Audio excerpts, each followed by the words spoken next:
B11 class. I'm like, this better get this government. What the fuck out, y'all? Let's go down the line. Alright, too good. I'm Chef Matt. My name's Vilo. Free Money Classic, and we're here with JWolpheProductions. Alright, so starting off really easy. Yeah. Like born and raised where? North Miami, Florida. Biggest artist inspiration? Like out of like big names, small names, anybody? Biggest artist inspiration? I don't think I could really like have one. And I mean, in terms of like hustle, I'll probably just say Rick Ross, just because he's probably the only real Miami rapper that's come back, you know, put stuff in the city type stuff. And you know, you see other local rappers right now, they're coming up with him. So Who made you like want to start making music? Alright, so I was actually in music program, but and that kind of like ignited it. But what really pushed it forward was just things just kind of fell into place really naturally. Honestly, B-Love over here started producing at a time with my boy SKS, and what do we go by now? He's Isaac. Yeah, the young Lord, the young Lord Isaac. But yeah, that's the producer GOAT, and he pretty much started off B-Love with production, producing and everything like that. And then my boy Finesser, who's not here, started him off with production as well. And then I don't know, things just kind of really fell into place naturally, and I picked up the craft and fell in love with it. So like, how long has it been now that you've been making music? Honestly, it's kind of the timeline with it is kind of weird. Right now, I'd probably say like officially like 2.5 years. I feel like during more so senior year of high school is when I started getting my mind right, and you know, like I could really do this. Like, this is my passion. It's what I want to do. And as soon as I got into college, I pretty much touched campus, and I made it be known that, you know, the first thing I'm gonna do is I'm gonna link up with the DJs. I'm gonna let you know, this is my name, this is what I do. So, Alright. Yeah. So I know back in high school you definitely bounced through all the arts, not just music. yeah. So like, how young would you say that like you knew that like something in the art field was something that you wanted to do? Honestly, probably ever since I was like a kid, because I remember elementary school. I don't know if y'all boys remember like Miss Santana. Oh my god. You're on chat. But yeah, my art teacher back in elementary school, I was just always like really like good at like art. And then come like middle school, picked up like guitar, all that. And then high school, you know, we were doing like AP art, photography, all that together. So really, it's always been within me. So I always knew that I was going to do something within like the realm of art. At one point, I'm pretty sure I wanted to be like a cartoonist at one point. Yeah, so, I remember that. Yeah.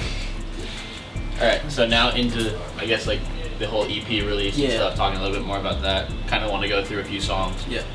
So, like, what inspired Sunnyside? Like, just because it's like such a different song than the rest of the EP, you know what I mean? Like, there's definitely that different vibe. So Sunnyside was exactly that. It was one of the tracks I was like, Finance Goes by Dr. Finesser. He produced it, and I was like, I just wanted a track that is a little bit more lighthearted. You could just wake up in the morning and just be like, I woke up sunny side up. I woke up on the good side of bed. I'm blessed. Let's make it a good day. Type of deal. Because a lot of the rest of the songs are, more so like introspective and whatnot. So I think, in addition to Sunnyside, and then 21,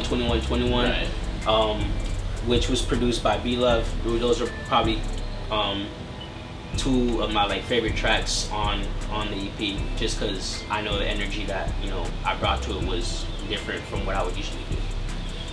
Yeah, like talking about that, like what, I mean, I don't know if everybody knows it, but like the depth of the music is a lot different for you than a lot of other artists that you see talking about stuff. You know? You see a lot of artists talking about, their club life and girls and whatever, and drug abuse and all that. I just like, I want to know like what brought that like realism to every song. So I definitely like, obviously, right now I'm in college, so all that's around me. So I definitely have some aspect of that with my music, but at the same time I know where I come from. So let's keep it real. I'm gonna give you the real side of me at the same time. You know, everybody's not just, you know, there's a lot more to a person than just going out to the club and stuff like that, you know, just getting lit all the time. There's the reflective part behind it, and you know, that's where I kind of really dig deep into my mind and try to paint a story with all the songs that I pretty much make. So yeah. Well, going off that reflective thing, Rear View. yeah. Like, I don't know. I guess it's kind of hard to, you know, as somebody else that hadn't lived that life, Yeah. understand the song. So is it like, you know, to me, you talk about Miami a lot, but you know, with the title and all that, is it discussing kind of you like leaving that behind? Do you still feel that connection now being away at school? Yeah, so Rear View was honestly, I was very skeptical about putting Rear View as like the first song on the EP, but like I kind of knew I had to do it because it was just that song that it really had, like you really had to listen to it, like for that to be the opener of the EP, like you really had to listen to it. And I was actually very shocked that, you know, how many like plays that it got in comparison to like all the other songs. But pretty much the song is just like, you know, the concept is like I'm like rearview mirror, like I'm driving, looking back. Right. So as I'm driving forward, I'm looking back on, you know, everything. And the way I paint the song is like, it starts like I'm cruising on my Nissan down 6th Ave, like, cause you know that's where I'm from. Right. And so I just kind of used the analogy of, you know, I'm driving around where, you know, where I'm from, you know, the beginning, and I'm just kind of going through the motions of my life and what I've been through. Right. Yeah. So do you still, like, obviously you talk about like Rick Ross being a huge inspiration and like how he gives back to Miami, but do you still feel that like connection to the city now, like not living here as much? You know, you're here only a few months out of the year and all that. Like, do you feel like it's somewhere you're gonna be back at after school, or you know, thinking of something else? I don't know about coming back to Miami after school. Anybody who lives in Miami, or you know, I guess pretty much like knows everything that like goes around and whatnot. So I'm still not sure about coming back after school or not, but I still definitely feel a connection. It's kind of weird because I come down and I'm just like, damn, everything's different. Like there's a McDonald's on 135th. I'm like, damn, they done upgraded that McDonald's. That McDonald's was trash. That McDonald's was trash. They done upgraded it, and so it's just like little stuff like that. Yeah. But at the same time, you know, I'm always in contact with my boys all the time, and then my roommates back in Tally, all of us are from Miami. So it's kind of like I carry home wherever. You know, carry home with me wherever I go. But like, so you still feel like that strong connection to it, even though you're not here as much, basically. All right. So the two interludes on the EP, like, what caused those? What made you want to have those involved, and I think, how were they made, basically? Yeah. So I think the first one was like it's called the first one is called Corner Store, and basically what it is like you hear the sounds of somebody getting out of a car, and then you hear like Suavemente playing in the background, and basically what it was is I just kind of wanted to give that like Miami feel, because in terms of like, imagine like you getting out of the car and like you're in like Little Havana or something like that, or you go into a corner store and that song is just like playing, you know, out, which it the normally radio. is. Yeah. So. Which is very typical. But, so you try to use those to really like set the place, set the scene. Yeah, and then the second one was it's called Gintama and the Coons, and basically it was a sample of this anime called Gintama, and what it really was like it was basically, if you really listen to it, you can hear it's like the anime is playing in the background, and then it's a group of dudes, and they're just roasting like this one guy, and like he's like they're just like going in on him, and all you hear is like the dudes like you hear like the iPhone message like texting, and basically what that was that it was a setup for the next song, which is 21, and basically like he was, I guess you could, the way I pictured it was like. He was texting, you know, about the party, getting ready to, you know. So then what made that, like, I don't know, just like, what made that the interlude as opposed to a longer intro to the song, like you hear on some songs where they have like a minute 30 intro? Like, what made you make like the conscious decision to be like, I want this as its own piece type of thing? Because I think it's very, like, anytime you do a project or, you know, just music, it's a lot to listen to like 30 minutes, 40 Straight. minutes straight. So you want to, I don't know, you just want to give the ear something to like relax to, and just, it's like a little pause. Right. But then you're gonna jump like right back into it. Yeah, so yeah. it's not just straight. I'm hammering, just straight like lyrics, hard track. Yeah, hard the entire track. time. So, all right. I mean, last song about, I guess, like the EP, Yeah. and then we'll talk about like other music related stuff. So in For the Love, you talk about your mom a lot, and I mean, you talk about your mom like throughout Yeah. the course of the whole project. Yeah. But and like having known your mom, Yeah. I know like what that means to Yeah. you. Like, how's she been throughout this whole process? I mean, there's some parents who are super supportive of their kids, Yeah. saying they want to be an artist. So- some kids who aren't. I think my mom is still like, Hesitant. yeah, no, not even that, because at this point in time, I don't know, like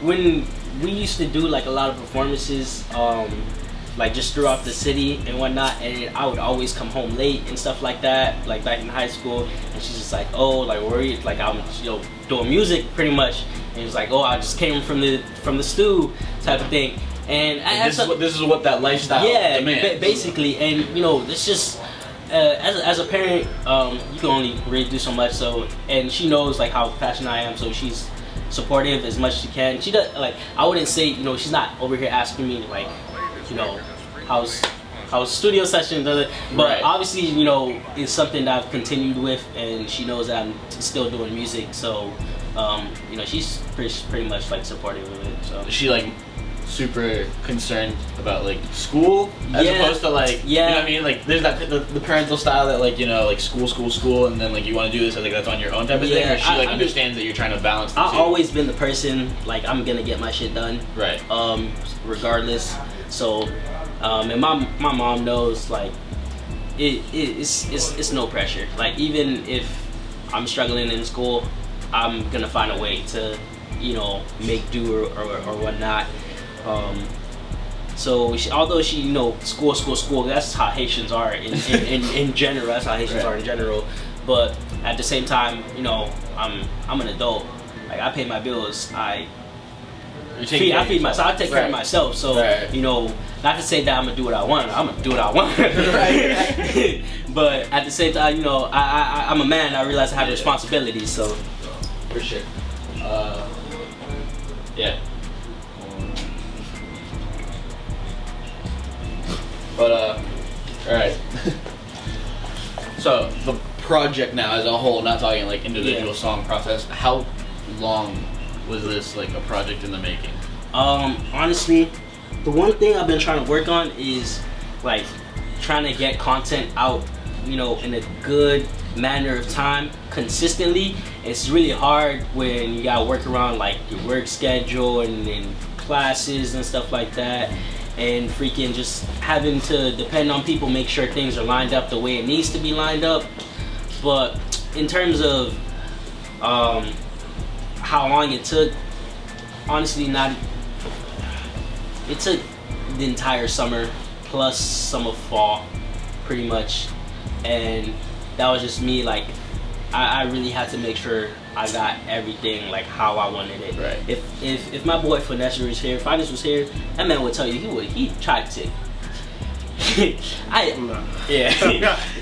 Brian could tell you what the process is like when When you're not happy. like, or in terms of like how's production like see. working. Alright, so basically, I know like when Millie wanted his EP, I know he knew exactly how he wanted it. Of course. So like my dog Finesser had to like push out like 60 beats and like he was hot. 60 beats to use 8, 9, you know what I mean? for the EP. So it was like hot. It's like even though he knew hot. Even though he knew it was like it was a lot. I think he enjoyed how the project came out, because even though you put a lot out, you can still use the future beats to support something else. Yeah. It's like A stressful process. Yeah. he was stressing. I mean, you guys put a lot of hard work into this for sure. You know what I mean? Like that's a lot of people's time and effort. But what was like studio time wise? Like, you know what I mean? Like how many sessions or how many hours is each song really taking you in a studio? Like once you have the beat, once you have the lyrics down, like you step in the studio ready to go. What's One the time song, frame like that? one song. I probably like I try to get like an hour block for a song. Sometimes I know, like, if I'm doing 2 songs, I'll get like an hour and a half, depending on the length of each. And because sometimes I just, you know, I really like, I will do a take until that shit is perfect. Right. I'll do a take until that shit is perfect. So I think the most time I probably ever spent in the stew was probably like 4 hours. 3-4 hours on like 3 tracks. So you got like a lot done. Because I'm just saying, from experience, you know, like doing this stuff like I do, I've gotten the opportunity now to like actually sit in on these studio sessions and like experience it. I think it's crazy how like different artists' workflow are. Like, you know, I have boys that I've worked with that you step in the studio and it's like a 3-hour session, you come out and there's no track. And I mean, they step in, they want to, they're still looking for a beat. They haven't wrote lyrics. Yeah, see, because that's their creative style. I feel like I can't go into the studio and I'm just writing my verse right there. Like, I'm paying for studio time. I'm gonna make sure, like, I have everything prepped and whatnot. Of course, I might have to do a couple takes and stuff like that, but at least, you know, I have my verse ready and whatnot. And, you know, the engineer's not gonna have to wait. Oh, hold up, let me take 30 minutes. Let me write my verse real quick. Right. Yeah. Well, I think that's the biggest thing too. I mean, like, I think a big difference is, and like, this is not like slamming anybody out there, is the depth, like we were talking about earlier, in each track. You know, this isn't something that you're gonna come in and make like a really like big like pop song. Yeah. Where, you know, it's a lot of repeating the same crap at the end of the day. Yeah. This is, you have depth to everything. So I mean, I can only imagine how long each track like takes you to write. Like, forget the recording. The recording's the easy part. You cranked out, you know, 15 pages worth of writing and figured out what you want to put together in a song. Yeah, and I try to write in crots, so I write in like little pieces. And sometimes, like, you know, I'll write, like, me and Brian B-Love, we cooked up a beat, like, earlier this week? 2 days ago. 2 days ago. And I was like, I was just listening, and in my head I was like, damn, I already know how the chorus would sound. As soon as I got home, I was like, do the entire night. I texted Brian, I said, yo, Brian, my verse done. I said, B-Love, my verse done. And he's like, oh, okay, bet. And then so I'm like, what do you want me to do? You want me to finish the, you know, the second half of the verse? There's the second verse, you want me to get a feature? Right. So, like, I will, sometimes it comes to me and I will sit down and I'll just write out a whole track right there. And sometimes it's just like, you know, got something pop up in your mind, write it down real quick, and then it might fit into a bar or something like that for a track that I was writing, and I needed like maybe 2 more lines or something like that, and then that was like the line that really hit. Right.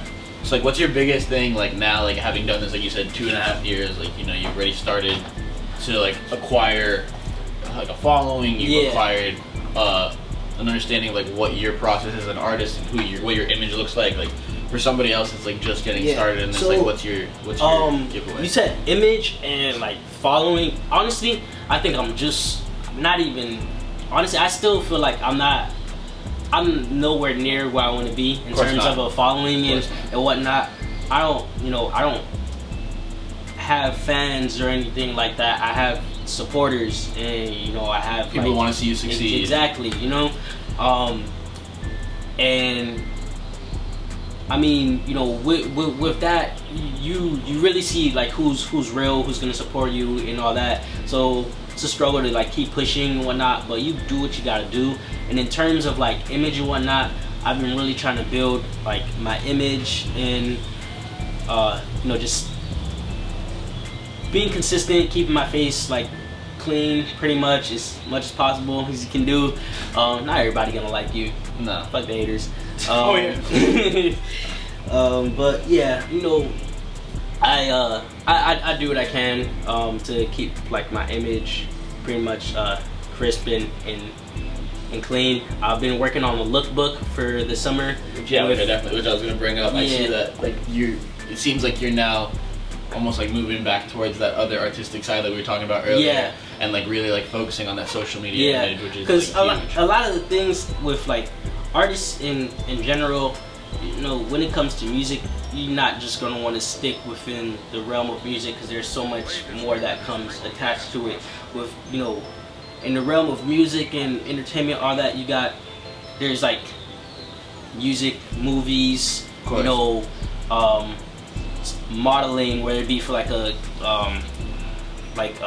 startup company or something like that, just whatever it may be, or photography, and you know, doing work like that. There's just so much more like to it. Like even like somebody like Chris Brown, he does like his graffiti work and like stuff like that, and selling it and stuff like he's, yeah, I would say that's why I don't like to say, you know, I'm a rapper. I say I'm an artist. Right. Because at the end of the day, you bounce through the entire medium of art, which is important, I think. You know, I mean, like anybody coming up in art has to like realize that. You know, I think my biggest thing is you look at like mainstream rap, mainstream hip hop, and you see all these guys that like have all these terrible things said about them or whatever, and then at the end of the day, you look at them like they were just like some kids who obviously grew up in like some really like shitty situations, and like music is their outlet. But at the end of the day, they're rappers. They're not artists. Yeah. You know, there's no going home at night, sitting there drawing, and you know, going out taking some pictures. Yeah.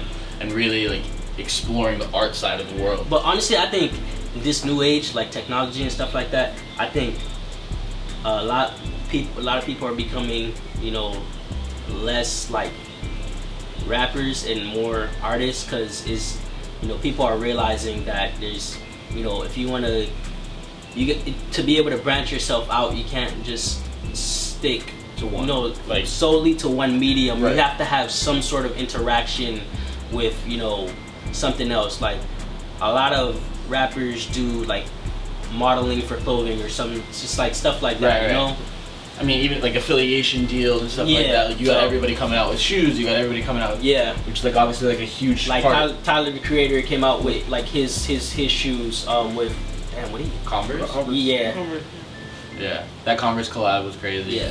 I mean, like even like you look at like Kanye with the Adidas. Yeah, work. I mean, like, he obviously like blowing up the game in that side of the art. I think Kanye's, you know, people say what they want about Kanye, but Kanye at the end of the day really is like a visionary. Yeah, you can't take he's flown across it all. You can't take away credit from, you know, you can't take away what, you know, he's done. He's Kanye. Exactly. Like, he's. And I know that's like a controversial topic a lot of times for a lot of people, and a lot of people have different views on him. But I think, you know, what he's done for musicians, for rappers to become like that artist, like you were saying. I mean, I think 10 years ago, Chris Brown never sold a single piece of graffiti artwork. Yeah. And you know, and that, you know, the shoe collabs don't happen the way that they do now. And, exactly. And everybody's in affiliation with everybody. I mean, you look at every artist. I mean, I don't think you can name a mainstream artist that you don't like think of them and you think of something. Yeah. Like, you know, like something affiliated to who they are. Even like ASAP Ferg. ASAP Ferg, if I'm not mistaken, when he started out, he was doing art like as well.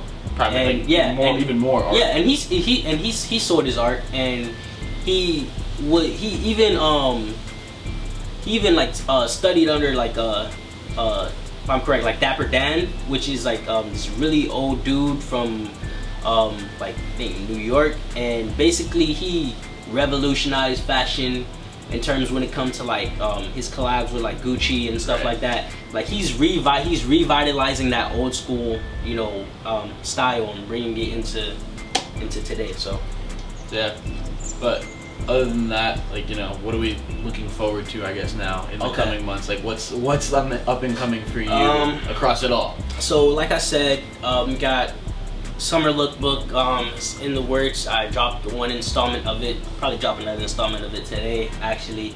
That was a crazy first installment, by the way. Yeah. Whoever did the shooting for it, the ideas behind it, I mean, I definitely was taken back to see that. Shout out Kenyon, X Tranquil. He does really good work in terms of just not even just like interacting with I guess you could say like the subject and directing you to look a certain way. Because I like some of the shots I'm just like, damn, I didn't really think that it would come out, you know, the way that the idea. Yeah, I like, you know, but everything was like just natural pretty much. And one thing that he does really well is bring his colors to life in his pictures. Definitely. And that's exactly why definitely one of the reasons why I chose him to do this lookbook. So Yeah, I definitely saw like there was a lot of focused on like nighttime shooting and stuff like that, which for any photographer knows is not the easiest thing in the world to do. At all. Especially at the level that and he's you were done. doing nighttime photography. I do a lot of for nighttime while, shooting when it comes to anything, or I mean not even nighttime. We'll say like dark scene shooting. When it comes to like inside venues and stuff like that, it's not easy. And he really like came to like brought those to life in a really like nice way and strongly. So I think that's like cool that you guys are like starting to like branch out in that sense. But other than the lookbook, so right now I'm in the process of starting to work on an EP. I'm not gonna give out the name, but hopefully I could drop it this summer by like hopefully I'm trying to get it out by July the latest, in all honesty. But it's gonna be really short, like 4 or 5 tracks, and just a different type of vibe, a little bit less from the introspective view, and I'm bringing more so of not the club feel, but like a more like upbeat type of vibe to it, and just incorporating a lot of that like the vibes that come within Miami music, and just incorporating that within it, just so you can have something that you don't always have to sit down and listen to it. You can just bump your head, and obviously not one of the things with that though is like not giving up I guess like your character, I guess, in your work. Right. So still coming forth with quality work, and but but obviously it's still gonna bump. Right. So you just want what you're saying is trying to tone back on maybe like being as deep of a track. Yeah. But still have meaning to it, but also just be able to like casually listen. Basically, because I've been working with DJ Twan, the guy, and he pretty much put like a lot of things into perspective for me. Right. And you do have to get within that realm of trying to get close to the DJs and stuff like that, and having that one track that you could that they want to play. Basically that I can just mass send it to a bunch of DJs. Hey, like, what do you think? And then bam, that shit hit, and they could play it in the club. Right. So, which is obviously like a big deal. That was one of the things. So back to like the EP, I guess, for like a quick second, the depth and relation, I guess, to Miami and a lot of your music. Like, how do you think that'll continue on, I guess, like in future tracks? Do you think like, is it like one of those things that you think you'll pull away from talking about like Miami as much, trying to like go a little bit more bigger, or you think that it's something you can stick with? I mean, Miami's always gonna be a part of like my music, but I'm definitely gonna expand on like the subjects that I talk about. Obviously, as you gain more experiences, you can't can't be like narrow-minded and whatnot. But as soon as I finish with this unnamed EP that I will name later, it's named, but I will choose not to name it right now. I'm gonna basically jump straight into like the production process again for hopefully what would be a full-fledged album.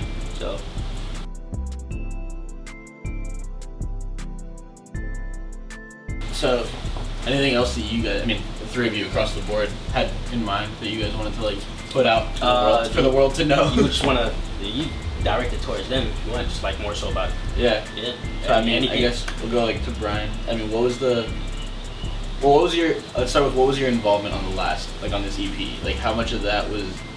So for the EP, I knew how my boy Finesse wanted to produce most of it. Well, I said, all right, so there was a track that I had called that name called Green Goblin, and I just said to Amelia, I'm just like, it's probably just something you just listen to. Right. And Amelia hits you back like, yo, God, I messed with this beat, and I was like, to me, I didn't really like the beat. Right. But it's not. Sometimes it's not as well.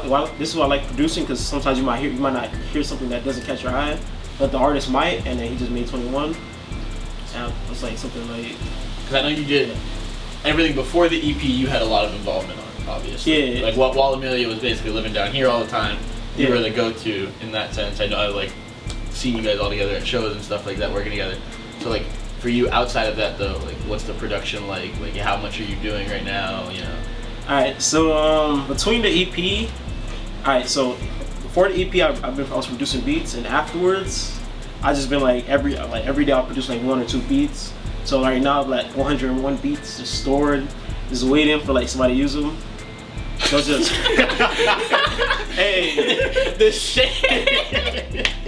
Somebody sitting right next to you don't want to use some beats. yeah. The shade. Or anybody out there on the internet Yeah. seeing this that needs some beats. I got beats. Like He said it so slow. Y'all get in my man's email, bro. Yo, classic. He said it so slow. He's in the store. yeah, but it's all good. I want to get like Free Money tape on, because like Right. the classic, my boy Hat, and my boy TY, we just like try to get something. It's a collaborative tape between all of us, just so we can like push it out. Where me and Vanessa produce all the beats, like same with the Million project. Yeah. But so like other than that, you just basically like grinding. Yeah, putting just out grinding, beats, chilling. That's about it. experience in life, getting that Yeah. all down. Yeah. So what's other than beats? What are you up to? Hustling. Let's go. I started drawing again, so like what I might end up doing sometimes for like if I were to drop like a beat tape or anything, I might start incorporating my art into it. Right. Or there's this girl, cause you know I go to Miami-Dade, and there's this girl that does animation, and she was thinking about doing some animations to my videos, so some of my beats, and I'm probably just working with her. So that's like going full circle what we were just talking about, how like the art really like, Yeah. like the difference between being, you know, a rapper and like And a then true just an artist, you in know. general, yeah. I think that's like someone else, like, you know, all of us being involved in that, like Yeah. it's amazing to see, you know, how much the impact is of like your other art on stuff, you know. Whether it comes to like, you know, like just listening to a track and all of a sudden like you have an idea for a music video and then like there you go floating across art again, and or even like, you know, when I do photo shoots I shoot a lot with music. Yeah. Just because like that's It the best way to helps, set a yeah. mood. So I just think like that's great. Like, you know, like the flow across art, and that, I mean like even like your drawing could inspire a beat. I mean I know obviously like sound and then like visual is different, you know, to go from one to the other instead of sound to visual, like visual to sound. Yeah. But there's inspiration and everything, so I think that's great. What about you, Matt? What are you Well, up to? I've been working on culinary because I'm the chef of the group. Yeah. So I've been getting culinary down, and also I'm getting back into doing EDM again, and working on my piano skills again, because you know I've been lacking. I've been lacking. You know. I mean, it's a lot to focus on. You know, I'm real. You know, cause I knew Miller had his EP coming out, Right. And then, you know, I was chilling. I had got the link. I said, "Oh shit!" He dropped his EP. I said, "Oh shit!" And, you know, Miller had a little popping, waking, jerking on a little EP. I'm like, okay. I do my little thing, you know. But yeah, man, I'm just trying to get back in, you know, back into the piano and the keyboard game, so I get, you know, so I could probably like do a little something with Emilio one day. Yeah, and not only is, you know, Matt, that's Free Money Chef Matt, he the chef of the group. That's, you know, he a big body. Yeah. that's big body right there. Yeah, I'm a brother's keepers, man. I'm the protector. I'm the protector, man. If somebody want to come see Classic, man, you know I'm gonna be in Tally soon, man. You gotta come through me first. That's my paycheck. that's my paycheck. I can let y'all hurt my balls, man. Very direct way of putting it. No playing around. Yeah. So, wait, really quick about that, like bringing up the link thing, because I know I got that link too. Yeah. How? Because I don't really remember. What was the time between, you know, you had this EP done, down packed, and you know, you soft opened to like people that you trusted, Yeah.